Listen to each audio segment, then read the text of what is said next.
Hello everyone, exam में आपका स्वागत है। गाइस केजीएमयू में निकली हैं ओटी असिस्टेंट की भर्तियाँ। ठीक है, इसमें कुल 350 से प्लस पोस्ट हैं। ठीक है, इसमें मैं वीडियो में पूरा कंप्लीट डिस्कस करते हैं। चलिए शुरू करते हैं। ठीक है, जैसे कि आपने देख लिया कि ग्रुप बी और ग्रुप सी की पोस्ट निकली हुई है। ठीक है, तो इस वीडियो में हम बात करेंगे ओटी असिस्टेंट के बारे में। तो 31 दिसंबर फॉर्म भरने की लास्ट डेट, तो ये चीज़ विशेष ध्यान रखना। ठीक है, और चलते हैं हम लोग अपनी पोस्ट की, कितनी पोस्ट निकली हैं, क्या एलिजिबिलिटी है, सब कुछ डिटेल में डिस्कस करेंगे।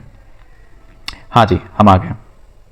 जैसे कि आप देख सकते हैं कि ये पोस्ट कोड है। यहाँ पे आपकी ओटी असिस्टेंट की पोस्ट लेवल 5 की पोस्ट है। टोटल वैकेंसी आपकी 65 निकली हुई है। ठीक है, इसमें मांगा क्या गया है, बेस्ट बीएससी या फिर 10+2 साइंस चाहिए। ठीक है, विद 5 ईयर एक्सपीरियंस चाहिए। किस एरिया में? ओटी में, आईसीयू में, सीएसएसडी में। ठीक है, या फिर मैनिफेल्ड रूम में, एनेस्थीसियास में। ठीक है, और एक सेकेंड। ठीक है, एनेस्थीसिया में, रेडियोलॉजी में, इन्वेस्टन ब्रोंकोस्कोपी में, एंडोस्कोपी में एंड कार्डियोकैथ में। ठीक है, तो इसमें से इनमें आपका एक्सपीरियंस चाहिए 5 साल का। ठीक है, तो अगर आपका है तो आप इसमें भर सकते हो। प्लस डिजायरेबल में क्या है? ठीक है, डिजायरेबल मतलब आप इसके अलावा अगर आपके पास ये अगर एलिजिबिलिटी हो तो आप ये भी फॉर्म भर सकते हो। ठीक है, इसमें क्या है कि आपका सर्टिफिकेट या डिप्लोमा हो, किसमें? ओटी टेक्नीशियंस में। ठीक है, और इसके साथ साथ आपने वर्क एक्सपीरियंस हो if the candidate is work in the private and public sector hospital. Private में काम किया आपने, जब पब्लिक सेक्टर हॉस्पिटल के मिनिमम 50 बेड्स का, एटलीस्ट 500 बेड का हॉस्पिटल हो, उसमें आपने काम किया, तो वो वर्क एक्सपीरियंस है। जैसे कि इसमें वर्क, यहाँ इसके साथ आपका जो वर्क एक्सपीरियंस है वो दिया नहीं गया है कि मतलब पर्टिकुलरली कितना चाहिए। ठीक है, बट इसके साथ दिया गया कि आपको मिनिमम 5 साल का चाहिए, क्योंकि बीएससी और ये जो टेक्नीशियन वाला फील्ड होता है एकदम थोड़ा सा अलग होता है। तो ग्रेजुएशन इज टू बी 20। ठीक है, फिर उसके बाद इन्होंने साइंस बैकग्राउंड से आप आए, फिर उसके बाद इन्होंने इस तरफ कर दिया, इसलिए 5 साल का एक्सपीरियंस उसमें मांगा गया। ठीक है, और कुछ भी नहीं है। तो ये रही आपकी एलिजिबिलिटी। ठीक है, बात करते हैं इसमें जो यूआर के लिए कुल 28 पोस्ट हैं, ओबीसी ईडब्ल्यूएस के लिए 6 है, और ओबीसी के लिए 17 है, और एससी के लिए हैं 13 पोस्ट। ठीक है, और एसटी के लिए इसमें 1 पोस्ट है। ठीक है, बट इसमें जो इसका सिलेक्शन प्रोसीजर क्या होगा, नेगेटिव मार्किंग होगी कि नहीं होगी, सिलेबस क्या होगा, सब कुछ बताएंगे। आप पहले बात करते हैं इसकी फीस के बारे में। भाई फीस कितनी लगेगी? तो ओबीसी एंड जनरल और यूआर के लिए लगेगी, ओबीसी ईडब्ल्यूएस एंड यूआर। ठीक है, तो इन तीनों के लिए लगेगी 2360, और एससी एसटी के लिए लगेगी 1416। ठीक है, और रिजर्वेशन के लिए आप एक चीज़ दिमाग में रख लें कि एससी हो, एसटी हो, ओबीसी हो, ईडब्ल्यूएस हो, चाहे पीडब्ल्यूडी हो। ठीक है, ठीक है, तो हॉरिजॉन्टल एंड वर्टिकल दोनों रिजर्वेशन में जो भी सर्टिफिकेट होगा वो वही वैलिड होगा जिसका डोमिसाइल ऑफ यूपी होगा। ठीक है, तो एक चीज़ दिमाग में रख लें। दूसरा, जो ईडब्ल्यूएस के रिगार्डिंग जो है सर्टिफिकेट, तो वो भी ध्यान रख लें, वो भी ये तो पता चल गया यूपी का ही वैलिड होगा, यूपी का ही। और हाँ, अदर स्टेट का अगर कोई भी कैटेगरी का कैंडिडेट आता है, ठीक है, उसको एज ए यूआर ही लिया जाएगा। वो चीज़ यहाँ पे साफ साफ लिखी हुई है, इस लाइन को अच्छे से देख लें। ठीक है, नेक्स्ट, और जो उसमें जो आपका ईडब्ल्यूएस वाले सुन लें, ईडब्ल्यूएस और ओबीसी वाले सुन लें। ठीक है, कि आपका अब जो 1 अप्रैल 2024 के बाद से, ठीक है, तो जो सर्टिफिकेट आपने बनवाया होगा, ठीक है, उसकी वही आप वैलिड होगा। इससे पहले का आपका इशू सर्टिफिकेट वैलिड नहीं माना जाएगा। अगर इन द केस अगर आप उसके आधार पर फॉर्म भर देते हो, ठीक है, अभी देखो 1 महीना है, 31 दिसंबर लास्ट डेट है, फॉर्म को अप्लाई कर दो, मिनिमम 1 वीक टू 10 डेज में आ जाएगा आराम से। ठीक है, तब तक आपका आराम से फॉर्म भर जाएगा, कोई दिक्कत नहीं होगी। अगर आप ऐसा नहीं करते हो तो जब आप ज्वाइनिंग के टाइम डीवी के टाइम जाओगे तो आपको दिक्कत होगी, आपका फॉर्म तब आप रिजेक्ट हो सकते हो। तो ये मैं एक्सपीरियंस कर चुका हूँ। मैं नहीं, मतलब मेरे साथ ऐसा नहीं हुआ है, पर मैं जब गया हूँ तो मुझे वहाँ पे ये चीज़ देखी है कि ऐसा हुआ है बहुत से बच्चों के साथ कि उनका ओबीसी एंड ईडब्ल्यूएस का सर्टिफिकेट रिजेक्ट कर दिया गया है ऑन दिस बेसिस। ठीक है, तो ये चीज़ बड़े दिमाग में रख के जाना। और हाँ, अभी तक मतलब आज जब भी आप फॉर्म भरे हो तब तक का, या फॉर्म भरने की लास्ट डेट तक का तब भी आ जाए। ठीक है, that is to be valid, है ना। तो डोमिसाइल तो उसका ओबीसी यूपी का ही होगा। और ये दोनों, ये जो 1/4/2024 वाली मैटर है ना, ये ओबीसी और ईडब्ल्यूएस इन दोनों के लिए मैंडेटरी है। नेक्स्ट बात करते हैं, ये रहा हॉरिजॉन्टल रिजर्वेशन। तो ये अपनी category PWD, ex serviceman, dependent on freedom fighter and female gender, मतलब 20% सीट रिजर्व है फीमेल्स आपके लिए। तो please to be do the form to fill the candidate. Next, age relaxation की बात सुन लीजिए। तो एज जो आपकी कैलकुलेट है वो 1 जुलाई से कैलकुलेट होगी, है ना, और मिनिमम 18 है और मैक्सिमम 40 है। ठीक है, और एससी एसटी एंड ओबीसी के लिए 5 साल का, और जो भी दिव्यांग वगैरह के लिए और जो पीडब्ल्यूडी वाले होते हैं उनके लिए 15 साल का। ये सभी कैटेगरी है, यूआर वेरियस में है 15 साल वाले में। ठीक है, तो स्क्राइब के लिए ये गाइडलाइन है। ठीक है, केजीएमयू के। और परमानेंट एम्प्लॉय के लिए भी 3 साल जिन्होंने रेगुलर सर्विस पे काम किया हो, ठीक है, तो परमानेंट वाली में, ठीक है, रेगुलर सर्विस लिखा है ना, काम किया हो, उनको 5 साल का एज रिलैक्सेशन है। ठीक है, नेक्स्ट बात करते हैं, आपका जो एप्लीकेशन प्रोसेस के लिए आपको क्या क्या चीज़ रखनी चाहिए। आपकी फोटो चाहिए 80 KB की, सिग्नेचर चाहिए 80 KB के, और वैलिड ईमेल आईडी होना चाहिए, आधार कार्ड नंबर, मोबाइल नंबर, ये सारी चीज़ें तैयार करके रख लेना, फोटो खींच के रख लेना इनकी। ठीक है, और स्कैन कॉपी चाहिए 80 KB। मैंने इसीलिए आपको बताया डेटा कि उतने में बना के रख लो, क्योंकि फिर ऐसा होता है जब हम फॉर्म भरते हैं, ठीक, फिर हम उसके बाद अपलोड करते हैं तो कभी कभी रिफ्रेश करते वक्त टाइम लग जाता है, फिर तुम बार बार आओगे, एडिट थोड़ी ना करोगे इसको कि 80 से कम नहीं है, 1 KB ज़्यादा है। तो मिनिमम आप 79-78 KB का करने का प्रयास करना, क्योंकि कभी कभी फाइल शेयर होते वक्त भी कुछ KBs वगैरह इधर से उधर हो जाती हैं।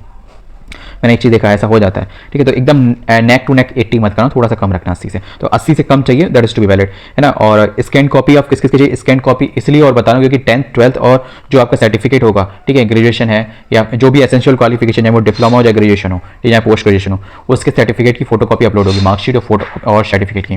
तो वो चीज़ देखना है, ये साफ साफ लिखा हुआ है मार्कशीट एंड सर्टिफिकेट, ठीक है। तो दोनों ही अपलोड होनी, एक नहीं अपलोड होनी। जैसे कि 12th में तो सनद चाहिए, सनद होती है, ठीक है, पर 10th में नहीं होती है। 10th में सनद और मार्कशीट सेम साथ होती है, और बाकी ग्रेजुएशन में तो दोनों अलग अलग होती है। तो वो चीज़ दिमाग में रखना। स्कैन कॉपी देखो, कास्ट सर्टिफिकेट अगर कोई भी कैटेगरी से आपने अगर ले रखा है, रिजर्वेशन ले रहे हो, तो उसका फोटो अपलोड होना है, ठीक है। तो ये चीज़ ध्यान रखना, फॉर्म भरने से पहले ये डॉक्यूमेंट बना के रख लेना, तभी फॉर्म अप्लाई करना। वरना आप ये सोचो कि आपके पास अभी प्रेजेंट सर्टिफिकेट रखा है 1 अप्रैल 2024 से पहले वाला, ठीक है, 1 अप्रैल से पहले वाला, है ना, और हम इसमें अप्लाई कर दें और फिर जब हमें टीवी के टाइम आएगा तो हम दूसरा दिखा देंगे, वो आपका चढ़ा हुआ तो यही जाएगा ना, ठीक है। ये दिक्कत, यही फॉर्म मेरे भी अगर कोई ऑनलाइन चेक करेगा तो आपका फॉर्म रिजेक्ट हो जाएगा। तो इस चीज़ का ध्यान रखना। ओबीसी और ईडब्ल्यूएस वाले आप लोगों के साथ ये बहुत सारे ये जो चेंजेस हुए ना रूल्स, इससे बहुत थोड़ा मैटर हो जाता है, ठीक है। अप्लाई करने का लेकिन वीडियो दृश्य में दे दूंगा, तो फटाफट से कर देना अप्लाई, उसके लिए कोई टेंशन नहीं लेना, ठीक है। बात करते हैं आपका जो सिलेक्शन प्रोसेस किसे होगी। देखो, जो आपका जो सिलेक्शन होगा वो आपका बेसिस पे होगा आपके सीआरटी पे, कॉमन रिक्रूटमेंट टेस्ट, ठीक है। तो इस बेसिस पे आपका सिलेक्शन होगा, ठीक है। पेपर कब होगा वो अभी डेट फाइनलाइज नहीं है, बट ऐसा जो भी देखा गया, जो भी प्रीवियस बता रहा हूँ, मिनिमम 1 से 2 महीने में आपका एग्जाम हो जाएगा एटलीस्ट, मतलब मैक्सिमम, मतलब जैसे 31 तारीख फॉर्म भरने की लास्ट डेट है, तो उसका 1 महीने बाद मान लो, ठीक है। तो अपनी प्रिपरेशन का अगर करना हो तो आप स्टार्ट कर देना, नहीं तो मौज करना हो तो that is to be okay to all of you, ठीक है। बायोमेट्रिक, चलो ये यहाँ तो आप ऐसा, यहाँ पे तो कुछ वैसा नहीं है। हाँ, एक चीज़ सिलेबस के बारे में बताओ, थोड़ा सिलेक्शन मतलब सिलेबस का थोड़ा पैटर्न आपको बता दूँ कि पेपर आपका कैसा आएगा, किस तरीके का होगा। तो जो होगा वो कॉमन रिक्रूटमेंट टेस्ट होगा, ठीक है, 2 घंटे का होगा, 100 क्वेश्चन आएंगे 100 नंबर के, ठीक है। उसमें आपके जो 60 क्वेश्चन होंगे वो आपके क्वालिफिकेशन जो जैसे कि ओटी असिस्टेंट है तो ओटी असिस्टेंट के होंगे, ठीक। नेक्स्ट आपके जो 10 नंबर का जनरल इंग्लिश, 10 नंबर की जनरल नॉलेज, 10 नंबर की रीजनिंग, 10 नंबर का मैथमेटिक एप्टीट्यूड आएगा, ठीक है। इनका सिलेबस इन डेप्थ दिया गया है, उसको मैं नेक्स्ट वीडियो में डिस्कस करूंगा, क्योंकि वरना फिर वीडियो बहुत लेंथी हो जाएगी और फिर बार आप अपने पर्सपेक्टिव से हट जाओगे, ठीक है। दूसरी बात, इसमें आपकी नेगेटिव मार्किंग है, ऑब्वियसली नेगेटिव मार्किंग है, 1/3 नेगेटिव मार्किंग है, 1 क्वेश्चन पर ईच मार्क्स, ठीक है। तो 100 नंबर तो 100 क्वेश्चन आएंगे, that is to be clear. बात करते हैं इसमें कि जो आपका जो एक चीज मैं बता दूं, एक यहाँ पे जो लाइन आइदर और लगा हुआ है, तो वो चीज आप देख लेना। तो ये कंडीशन हो सकती है कि आपका सीबीटी मतलब कंप्यूटर बेस्ड एग्जामिनेशन भी हो सकता है, या फिर pen paper based. Pen paper format का मतलब होता है गोले भरने वाला, ठीक है। तो या तो कंप्यूटर से माउस से भरा जाएगा या फिर आपका गोले भरा जाएगा। एज पर माई कंसर्न, मेरे ख्याल से कंप्यूटर वाला ही तो बेस्ट बेटर है, क्योंकि उसमें काफ़ी टाइम बचता है बच्चों का, ठीक है। बट मे बी पर्सपेक्टिव जो लोग कंप्यूटर यूज़ नहीं करते होंगे तो वो लोग तो यही कहेंगे गोले वाला भरो। तो that is to be depend upon to person, पर जो होगा वो इसमें आइदर और की कंडीशन है, तो हो भी सकता है नहीं भी हो सकता है, दोनों में से एक कंडीशन में होगा। तो वो चीज़ इन्होंने बता दिया, ठीक है। बट अब आप लोग बहुत लोग ये सोच रहे हैं कि पेपर किस लैंग्वेज में आएगा। तो फर्स्ट ऑफ ऑल ये है कि आप फॉर्म भरते वक्त वहाँ पे हो सकता है लैंग्वेज का ऑप्शन ना हो मिले, ठीक है। बट यहाँ पे एक लाइन लिखी हुई, तो होपफुली इसके अकॉर्डिंग नहीं मिलेगा, ठीक है। Examination will be primary conduct in English with Hindi offered as an option where the possible, ठीक है, for the non technical post. एक चीज़ हो सकती है कि जो भी आपके जो ये 40 नंबर का है तो इसमें तो हिंदी इंग्लिश होगी, पर ये हो सकता है कि जो टेक पोर्शन है उसके लिए हिंदी ऑप्शन ना हो, पर एज ए ऑप्शन पॉसिबल हो सकता। अगर पॉसिबल होगा तो जैसे कि इसमें लिखा है पॉसिबल, ठीक है, फॉर नॉन टेक पोस्ट और नॉन टेक्निकल पोस्ट, तो that is to be depend upon your post, और ये चीज़ हो सकती है। पर एक चीज़ दिमाग में लेके चलना, जो भी पेपर हो चुका है और भी जगह का, तो आपको हिंदी और इंग्लिश दोनों में मिल जाएगा, ठीक है। तो उसके लिए ज़्यादा परेशान नहीं होना। बट हाँ, एक चीज़ ध्यान रखना, पेपर करते वक्त ये आपके पेपर की गाइडलाइन में भी लिखा होगा। जब आप पेपर ओपन करोगे तो उसमें जो फ्रंट एंड गाइडलाइन लिखी होती है तो उसमें भी ये लिखा होगा कि अगर आप हिंदी और इंग्लिश में से ऑप्शन को चूज कर रहे हो तो माना वही जाएगा जो इंग्लिश में होगा ऑप्शन, ठीक है। क्योंकि ऐसा होता है कि मोस्टली बेसिस पे जो इसको ट्रांसलेट करते हैं, गूगल ट्रांसलेट करते हैं ना, तो पूरे सॉफ्टवेयर मतलब पूरे डेटा को, तो जो उसमें गूगल ट्रांसलेट में जो इंग्लिश टू हिंदी में ये कुछ एरर, मात्राओं के एरर कुछ गड़बड़ हो जाते हैं। तो वो चीज़ आप अपने दिमाग में रखना और उसको लेके वहाँ पे आर्ग्यू भी मत करना, वो बेसलेस बात है, वो उन्होंने पहले से क्लैरिफाई कर रखा है। तो बस वीडियो में एक चीज और बता दूं जाते जाते कि आपका मिनिमम क्वालिफाइंग मार्क्स ओबीसी और जनरल और ईडब्ल्यूएस के लिए 50% है और एससी एसटी के लिए 45% है, ठीक है। और पेपर देने के लिए तुम्हें एक भी ढेला नहीं मिलेगा, अपने दम पे जाना पड़ेगा। यहाँ पे लिखा हुआ है no TA DA is to be allowed for the examination, ठीक है। तो अंटिल फॉर ज्वाइनिंग, ठीक है, वो एक भी ढेला नहीं मिलने वाला, ठीक है। मिलते हैं नेक्स्ट वीडियो में किसी और अपडेट के साथ, किसी अपडेट के साथ, क्यों, इसके सिलेबस के साथ, और भी जो इसमें पोस्ट निकली हुई है सभी पोस्ट का मैं इंडिविजुअली डिस्कस करूंगा, ताकि वीडियो लेंथी ना हो और आपको एक दूसरे से इंटरेक्शन ना हो और पर्टिकुलर पोस्ट के बारे में आप डिटेल में जान पाए एक वीडियो में। जय हिंद।